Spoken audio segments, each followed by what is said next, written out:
I have laundry to do, and I'm working on one of my authoring projects. Apparently by the end of the week, when all of this is dealt with, and Chris is set up in his own apartment, because I could have unpacked while he was here, but you'll go with him. You know you will. So I'll unpack here.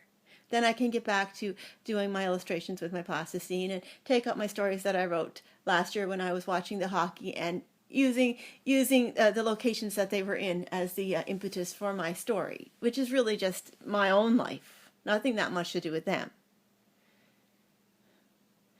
But I've got a bunch of poems that I've written that I could publish and do up nicely, and just finally sit down and work, because sometimes you finally let go.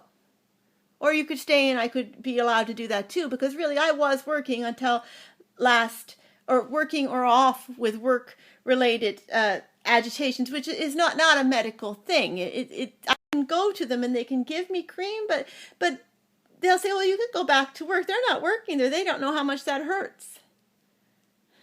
Truly, if you don't look after yourself, you can't guarantee anyone else is going to look after you. We have the right to look after ourselves.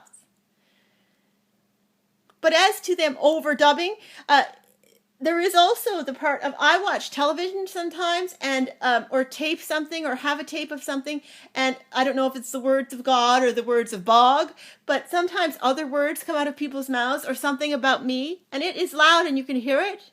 But when I go back, it's not there anymore.